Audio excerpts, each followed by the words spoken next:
नमस्कार भक्तों, आप सभी का स्वागत है हमारे चैनल भक्ति सागर में। तो आज की इस वीडियो में हम बात करेंगे नवरात्रि में जागरण करने के क्या फ़ायदे हैं और क्या सच में माँ की अद्भुत शक्ति हमें प्राप्त होती है इन जागरण से। और क्या आप जानते हैं कि नवरात्रि की रातें क्यों खास होती है, क्यों हर भक्त जागरण करता है। तो आज हम आपको यही बताएंगे, वो राज जो हर भक्त के दिल में छुपा है। तो चलिए शुरू करते हैं और जानते हैं कि क्या वह ताकत है जो इन रातों में जागरण से मिलती है और कैसे ये रातें आपकी किस्मत बदल सकती है। नवरात्रि का पर्व माँ दुर्गा के 9 रूपों की पूजा का पर्व है और यह वह समय है जब हम अपनी आत्मा को शुद्ध करने के लिए देवी की आराधना करते हैं। जब हम रात में जागते हैं तो हमारे मन और आत्मा में माँ का आशीर्वाद प्रवेश करता है।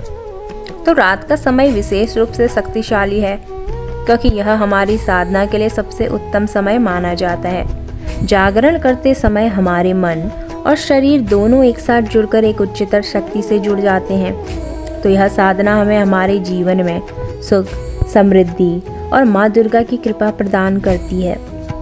माँ दुर्गा की महिमा अपार है। जब हम नवरात्रि में रात्रि के समय जागरण करते हैं तो यह समय देवी माँ के आशीर्वाद को प्राप्त करने का सबसे उत्तम समय होता है। इस समय में हमारे द्वारा किए गए हर मंत्र का प्रभाव अधिक होता है और हर भजन में अधिक शक्ति होती है। जब हम भक्ति भाव से जागते हैं तो माँ दुर्गा हमारे समक्ष आकर हमें अपनी कृपा प्रदान करती है।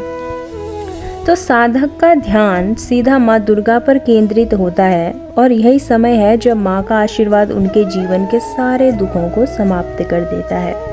तो रात के समय को इसलिए चुना गया है क्योंकि यह समय सबसे शांत होता है और दिन के समय हम अपने कार्यों में व्यस्त होते हैं। लेकिन रात में जब सब कुछ शांत और अंधेरे में डूबा होता है तब हमारी भक्ति और साधना अधिक प्रभावशाली होती है। तो रात्रि में जागकर हम अपनी आत्मा को शुद्ध करते हैं ताकि हम देवी माँ के आशीर्वाद के पात्र बन सकें। माँ दुर्गा की उपासना के लिए यह समय सबसे उपयुक्त होता है क्योंकि इस समय देवी की शक्तियाँ पूरी तरह से सक्रिय होती हैं। अब भक्तों, आपको यह जानना चाहिए कि नवरात्रि में जागरण कैसे करने। सबसे पहले तो आपको अपनी मानसिकता को शुद्ध करना होगा। अपनी आँखों और कानों को अशुद्धता से बचाए रखें और केवल देवी माँ के भजनों और मंत्रों का गायन करें। तो जागरण करते समय देवी माँ का ध्यान करें और उनके 9 रूपों की पूजा करें। इससे आपकी भक्ति में और अधिक शक्ति का संचार होगा। एक दीपक जलाकर माता के आगे बैठें और ध्यान करें। फिर हर रात माता के भजन गाएं। यह निश्चित रूप से आपको माता की कृपा प्राप्त करने का मार्ग दिखाएगा। तो नवरात्रि में जागरण करने से न केवल मानसिक शांति प्राप्त होती है बल्कि हमारे जीवन में सुख समृद्धि का वास भी होता है। देवी माँ की कृपा से हमारे घर में बुरी शक्तियाँ दूर होती हैं और समृद्धि का मार्ग प्रशस्त होता है। तो यह समय विशेष रूप से शक्ति प्राप्ति का होता है और साधक को इस समय जागरण करते हुए माँ के सभी रूपों की कृपा मिलती है। जो व्यक्ति सच्चे मन से जागरण करता है उसे माँ का आशीर्वाद प्राप्त होता है और उसकी हर मनोकामना पूरी होती है। तो भक्तों, नवरात्रि का जागरण केवल एक परंपरा नहीं बल्कि यह एक साधना है जो हमें माँ दुर्गा की कृपा प्राप्त करने का सबसे श्रेष्ठ मार्ग बताता है।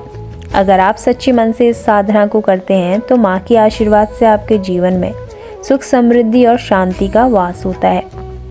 याद रखें, जागरण केवल एक कर्म नहीं बल्कि एक भक्ति भाव है जो हमें हमारे जीवन के सबसे ऊंचे और आध्यात्मिक स्तर तक पहुंचाता है।